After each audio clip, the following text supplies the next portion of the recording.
Should we just go for it? Do I have the huevos rancheros? Do I just go for it?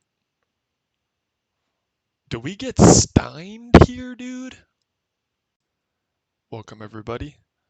This is Rev Games. And we're gonna get Steined today, man. We're gonna get Steined. So, yeah, there was a recent GOAT Grand Prix Chicago Top 8.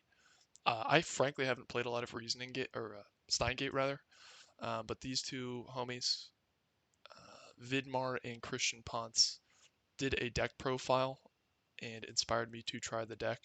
This is the list that they were running, and they both did pretty well. I believe they had a third teammate that just missed the cut for topping, but had a pretty good run in Swiss, if my understanding was correct from the video.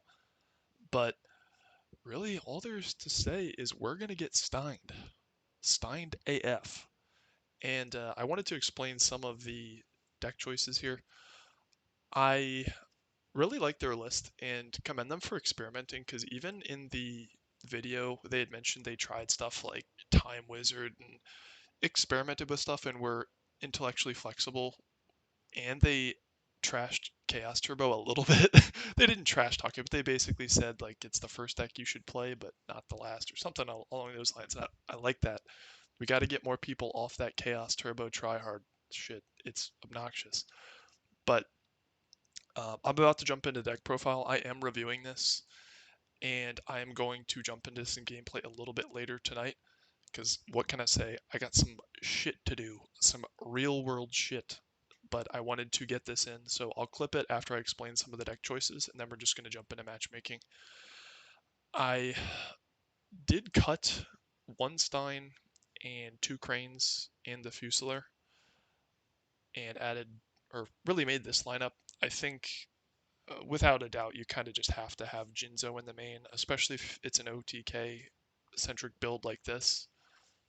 Reasoning Gate, just regular Reasoning Gate, can win over multiple turns despite you kind of wanting to win in one turn. This deck, that just seems a lot less feasible. You basically have to win in the first turn or the second turn, because if you don't have blockers up, your Stein's going to be offline, and then you have literally no win condition. I mean, I just don't see how you, like, unless you just happen to get like a BLS, a clear, and then something else on board, and you can Megamorph, like, good luck. But it just seems incredibly hard, theoretically at least, to win if you don't have enough life points for Stein, so you gotta go, go, go. This is something I'm experimenting with. I don't know if this is going to be good or not, but one of the issues that you run into is just not being able to get over something that's set, or a wall that you can't really do anything to. So this can just alleviate that issue. As I said, I think Jinzo just has to be in the main. We're cutting one of each of these to add some other stuff here. These are all staples. This is your OTK piece, another OTK piece, stall, the engine of your deck, stall, as well as a starter for Monster Gate.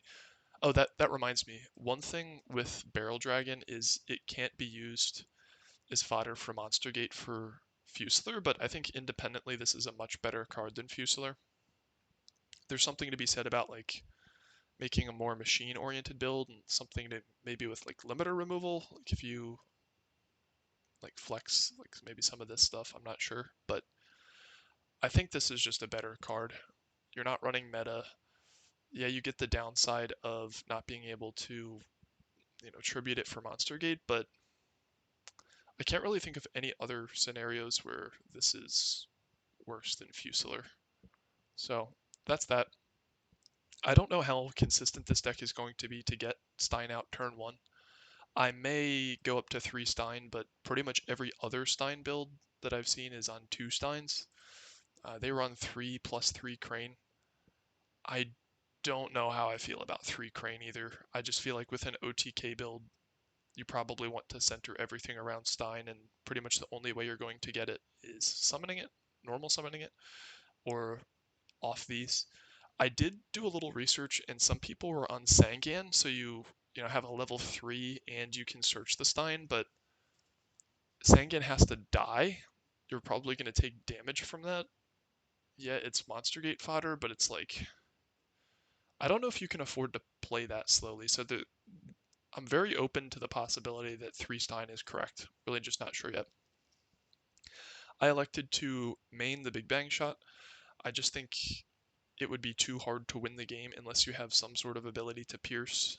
And I really do like the fact that DMOC, if you are able to get it out, once you build a like a graveyard of spells, that's kind of your toolbox. It's like a reverse graveyard toolbox if you want to think about it like that. So I do like having the ability to go into more things as opposed to this list, which is optimized for more or less just like the getting the OTK pieces as quickly as possible. But having more just one-offs like the Lightning Vortex, the Brain Control, and the Big Bang Shot, which aren't in the original list, I feel like just allows you to toolbox a lot better.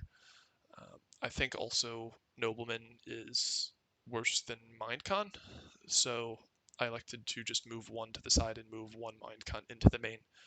But if you see what I'm saying with the toolbox, like if there's another face-up monster on the board, you can search a Brain Control or a Snatch. If there's something set and you get a DMOC back or you premature burial it or something, you can get a Mind Con, or you can get extra damage with this, or piercing. I also really like that this can be equipped to an opponent's monster. You can bounce it with Trunade and remove it, and then you can equip it to your monster and maybe attack over something in defense. So this has a lot of utility, so I think it just should be in the main. The only other real change is I did cut this down. This is pretty strange, but I cut this down to 1 upstart. I think 1 upstart might be the correct number for this, because if you play 1 upstart and you play Megamorph on Master of Oz, that brings him up to 84. So you don't have lethal, but you're going to have a Stein on board. So that brings you up. What did I say it was? 84 plus 7 is 91 or 9,100. So you can afford to play 1 upstart. I don't think you can afford to play 2.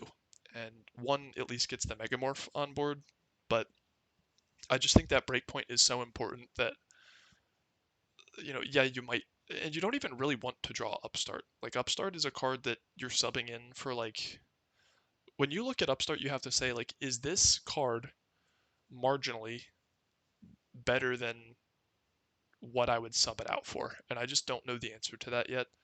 Like you could realistically sub this in for like a Brain Con or Nobleman, and I guess Upstart could be any one of these other cards, or it could be the third Stein. So I'm really not sold on Upstart for a deck like this. Ring just to end games. This also I'm unsure about so far. I played 1 game with this so far, and it did win me a game. I lost the match, but ring just seems like if you have to ring like something defensively, that is probably, if you take even 1 attack, going to put you out of range to be able to Stein. And then if you Stein and then attack and then have to ring, you're probably just playing for the draw at that point. We're going to keep it in because it's probably the best trap card in the format. But onto the side, this is just for the mirror. I doubt we're going to see really much of that, or like some weird. You could bring this in versus a lot of things. Well, not a lot of things, but the mirror, reasoning gate turbo, and maybe something like empty jar. But those decks aren't really that representative on the upper parts of ladder. It's a lot of chaos turbo, a lot of chaos turbo. This I think is a really good card versus chaos turbo. I don't really know what role it has in the main deck. I think it might be better off as a sidecar just because we do have enough to deal with sets and back row. But my biggest concern with this is if it gets summoned off of gate or reasoning, it is basically taking the place of a giant Trunade a lot of the times, as well as clearing a bunch of set stuff. Like there are 2 types of players. Like there are players that will try to aggro you down and get your Stein out of range, like get you below 5,000. And then there are a lot of players that will just set a bunch of stuff. I think, frankly, the correct way to play against this deck is to aggro you down. Maybe not so much in Reasoning Gate, but with Steingate, you basically, your win con is getting me below 5,000.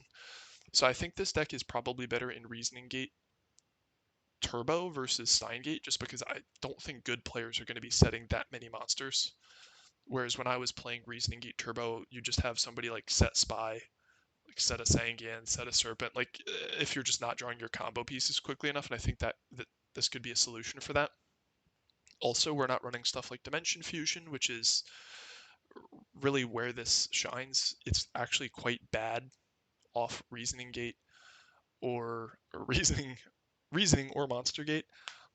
The only time it's really good is if you have another follow up. So if you like reasoning it out and then can gate it off for something else. So I'll probably try to side this in once or twice depending on how my opponent plays, but I just think it's probably better in reasoning gate theoretically. The other card which I've experimented with is Time Wizard. I think that card is actually underrated, but not in a list like this. I don't think it would fit because it conflicts with your 2. It doesn't really matter that it's a light, but um, in normal reasoning gate lists, depending again how your opponent's playing, I think it's definitely a card you should side. Because if your opponent is more of a player that's going to wall you with spies or whatever it might be, or if you see like a Reaper, the only way you're winning that game is if you have Time Wizard. Like you can't win with Lightning Vortex. You just can't in a normal Reasoning Gate build.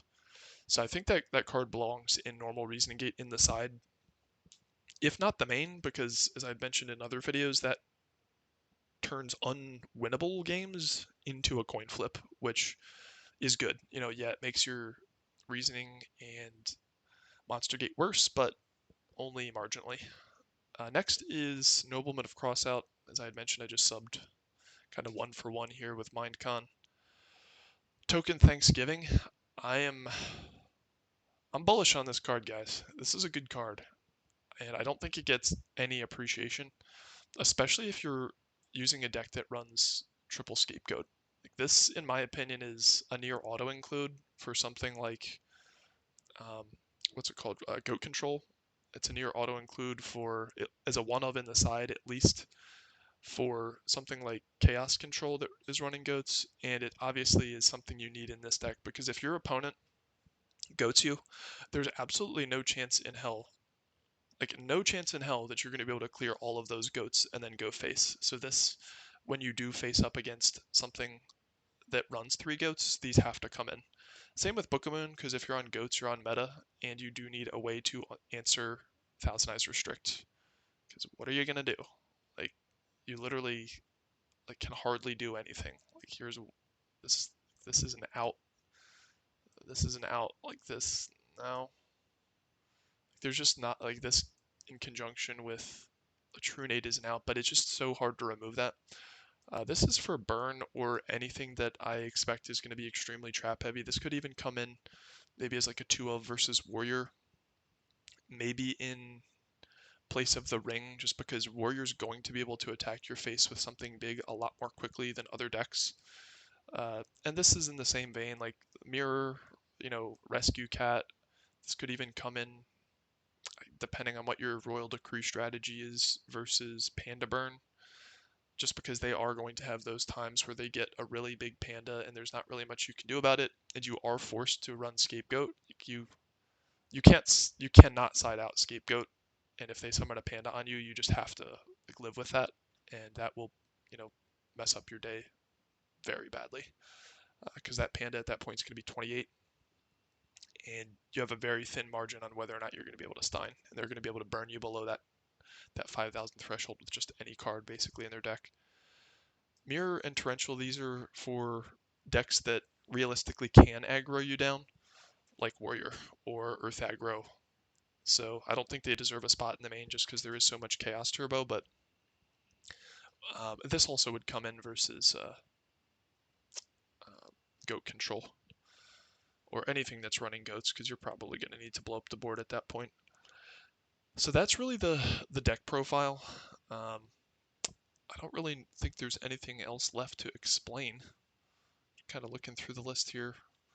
I guess another side note is I do like listing out all of the most important, in my opinion, 15 fusion cards, it kind of just is a reminder of like what each of these cards do. Like especially if you're running, I mean we are running Stein, but like Metamorphosis even, like when you're running Goat control, like just having kind of a one of, because the extra deck is unlimited in Goat, so like people are like, why would Guilty of the D Knight like ever be in that lineup? And there could be a situation where you meta either your or your opponent's Thunder Dragon at some point, and you have to like get another light in the grave with Guiltia, like double light for double cast for game, or like if you need a light on level 6, this is probably going to be your best bet, or there could be like a very rare situation where you just have to get its fat, weird ass up and start blocking attacks. This can win you games by banishing stuff. This can be correct to bring out its in certain situations as well. It can't be targeted. This, as a reminder, is really good in the mirror. Like they just can't summon, and you're probably just going to win. This is the biggest light, level 7, so on and so forth. So I just kind of like, having these in my face so that when I do play other decks, I can remember it's like, oh yeah, there is a level 3 dark that I might need to go into. Oh yeah, there's like a level 4 dark. Like there have been times where you have to like double meta this and get like some level 4 in the grave, and then you have to meta this to get another dark in the grave, and that goes with like a lot of these as well. So that's it. As I had mentioned, I'm going to sign off and clip this, and then we're just going to jump right into it and see what happens, win or lose. I do try to stay intellectually honest here, so if there are misplays, you'll see them. If I get my face kicked in, you're going to see that too. So I'll see you in a bit. Let's get Steined.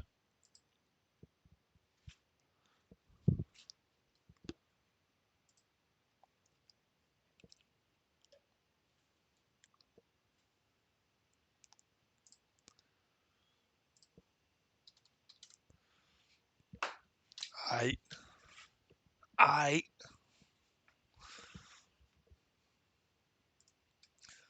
going first. I wonder if there's any merit to going second with this deck. I don't really think so.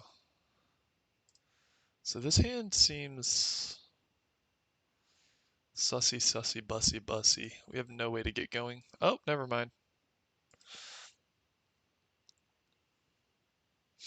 We are going to set goats.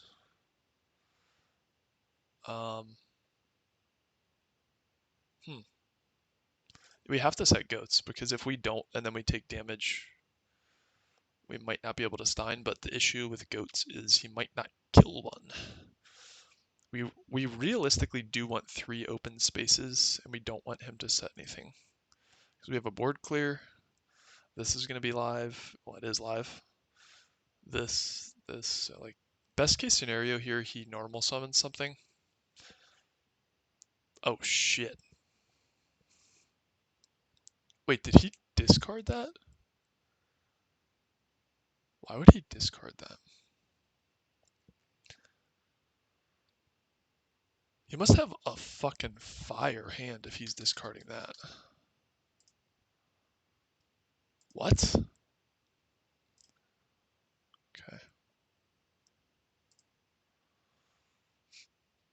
So he's gonna have a normal summon, or a face-up monster, which is Gucci Gucci Mane. And we have goats, so he's not killing us this turn.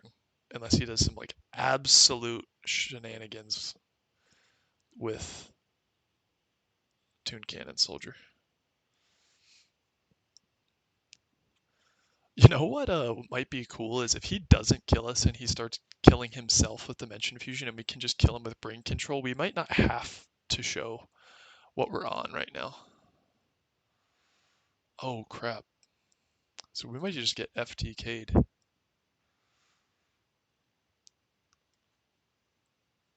Can he bring back...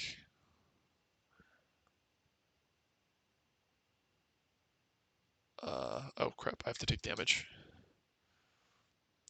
Can spell economics, so he can bring this back, but does he have a way to... Oh yeah, he can just defusion over and over again. That's game. Okay. Ouch. We are going to side this in. And it's going to take place of this because we're not really worried about him setting anything. Could book? Does book do anything? Like, I guess we might be able to book.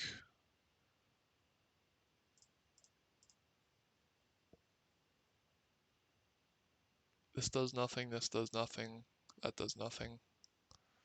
This probably does nothing. This absolutely does nothing. We might be able to book like a Toon Cannon Soldier if he uses that as opposed to Mash Driver. So yeah.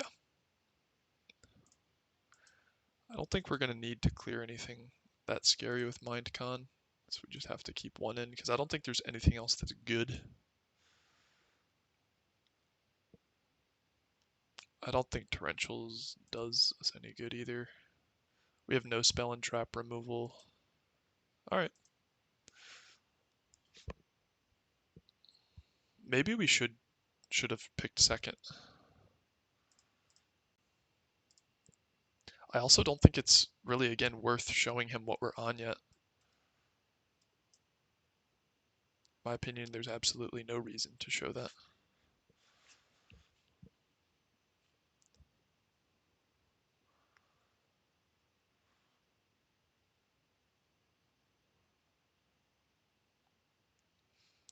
I don't know if I'm frozen. No, he's just not.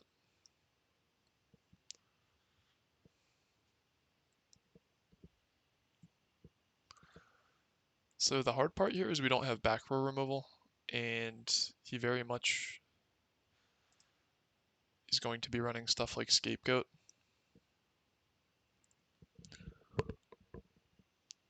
And what is it that we hit off Reasoning that ever does anything? Basically nothing. We can't, like Jinzo doesn't stop Scapegoat.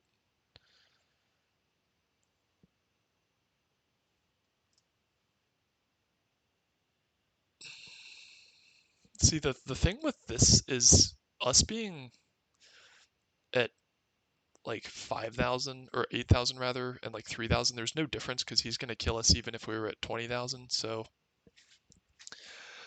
I think we just kind of have to try to win the game. Like now. Just see what we can do.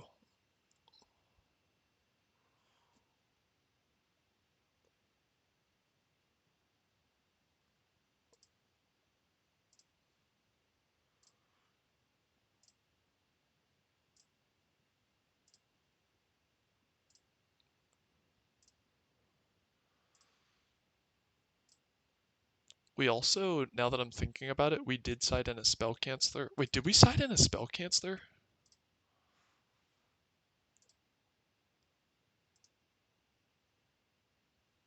Did we? Yeah, we did. We subbed out the Barrel Dragon for it.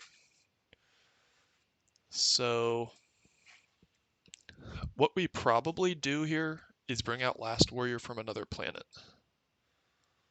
So there is a way to win this, I believe. And we can Stein.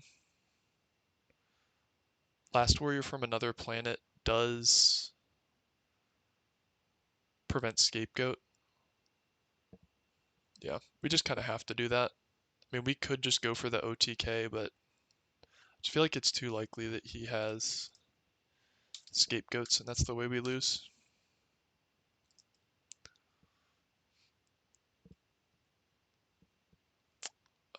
Where is it?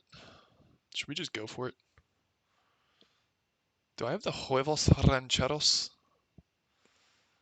Do I just go for it? Do we get Steined here, dude?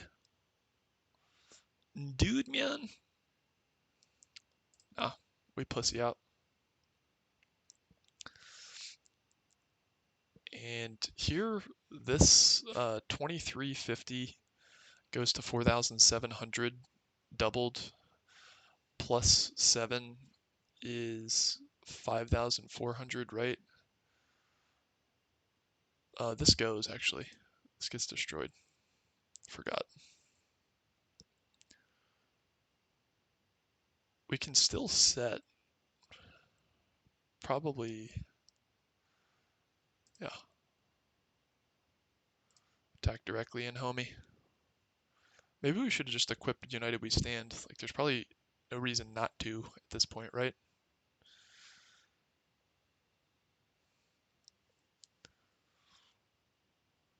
Boku. Why does he have a Boku? I guess, I don't know, I guess he needed something defensive. That's frustrating. Okay.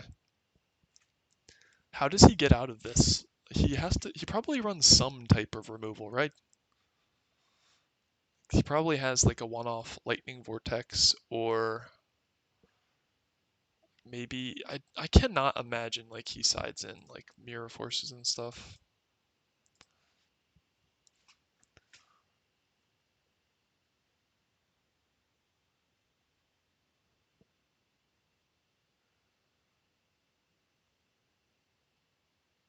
So adding this actually is a 3-turn clock, so I'm just going to do it. Should have done it last turn, but what are you gonna do? That puts it at 3150, right? Is my math? Okay. Oh gosh, whoops. Misclick. I'm trying to think if there's any reason we ever set Stein, and I can't really think of one, because if this dies, we want to like guarantee that this is around for Monster Gate. We'll just set goats. Like, again, I'm having a hard time seeing why we wouldn't do that. If it gets heavied, it gets heavied.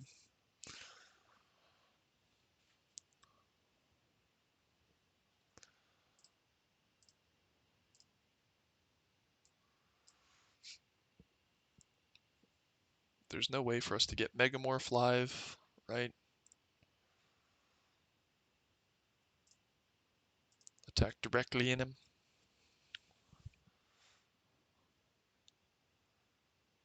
Okay. So now Megamorph's live, but it does not matter.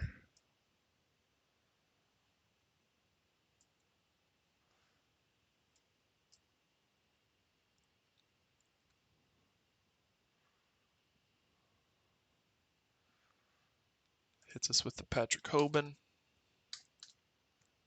Patty Hobes. Okay, so hey, guess what? Being an innie worked. I am really tempted. I really want to know what that back row was. Really, really want to know. Just to see if we could have just won the game several turns earlier. So, is Token Thanksgiving actually good? Because if he does Token Thanksgiving us, I mean, life points don't really matter. In fact, it actually makes our Megamorph. We actually have to bring this in. Like, why wouldn't we? Because we can get off multiple Steins, maybe. It might mess with our Megamorph, but if we're Steining, that doesn't matter. And secondarily, the way we lose is he walls us with goats. Well, that's one of the way we lose. One of the ways we lose. So,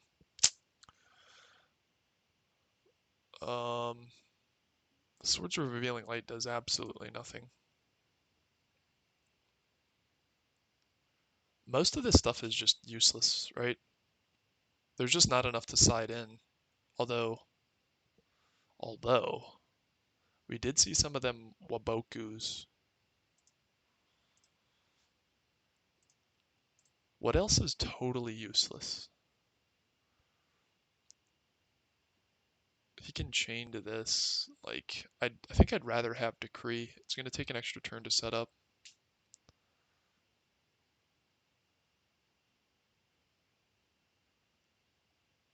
Brain control. We actually can brain con something maybe for game. But I don't think it's worth. What's better to have in here? Brain con or heavy? Probably brain con. I mean, I think the only way something's probably not actually, because the only way something sticks on board is if we're dead already. Like, I don't think he's just gonna leave a Democ or his Toon Cannon Soldier up there, so yeah. Uh, let's think, like, is there any reason not to call 8? Just has to be 8. I mean, it's good in the graveyard too. Like, he'll just summon it from the graveyard, but he's going to mill half of his deck. Really, the best case scenario with something like this is that we either hit his Toon Cannon Soldier or his level 8, like, after just a few cards. Okay, that's fine.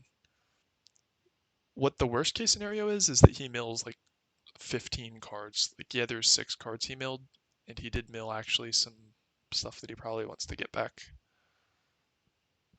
Ooh, that's really rough for us. Because those are our starters. Oops. So, driver, Solex.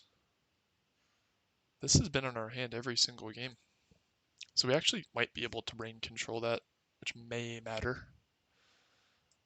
We just need to draw into back row removal. Or just get the huevos rancheros to go for it. So let's think. So driver's in the grave. He has this, which is a pseudo driver. He hasn't hit DMOC yet, so we do almost definitely have time. I mean, this is getting pot anyway. Like, it's not like he's running Solemn, so I guess we're good on this. So that should be game, right? Unless he hits us with a goat. We're gonna Trunade first. Get Steined, AF, brain. Yeah, this is just game. Hopefully.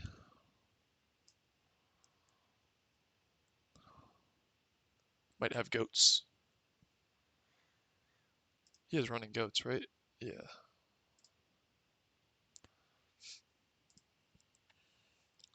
I guess he could have.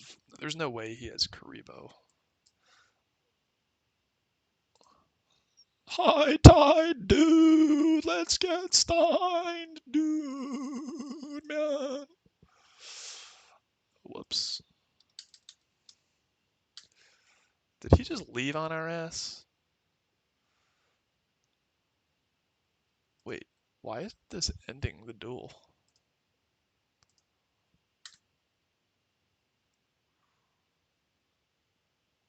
What? Has anyone ever seen this before?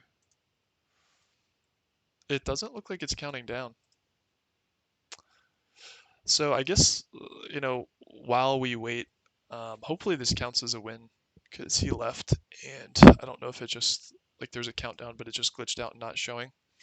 But I'll just show you what we were going to do anyway, which was this. Oh, why can't I edit this? I guess it's because he left. And we were going to do this. And then we were going to attack him for game. So that's where I'm going to cut it, guys. Thanks for tuning in. I hope that it gives me the dub for this, because I don't really feel like sitting on my computer waiting for this to register. So I'll wait like another minute and we'll see what happens. But really, I don't think there's a lot to be taken away from a mirror match like this. I don't think in game one there was anything we could have done. In game two, I guess it really depends on what his back row was. We, of course, made the obvious read that he was on scapegoats, so we kind of had to play around that, I think, or else we lost the game. And then, yeah, here we just, drew Stein. So maybe we should go to 3 Stein, because I feel like if you're going to play Steingate, just having Stein is, you just have to, like, you have to have it to win. Like, that's your win condition. There's literally nothing else you can win with. Like, I can't imagine any other scenario where you win with this deck unless you just have, like, the luckiest BLS plus Megamorph or something, or they just happen to, like, pay down a bunch of life points with Solemn. It just has to be Stein. So thanks for tuning in. Hope you didn't get too Steined. It's not a good thing. So, thanks for watching. Leave a comment, drop a like, voice your thoughts, do whatever. See you guys later.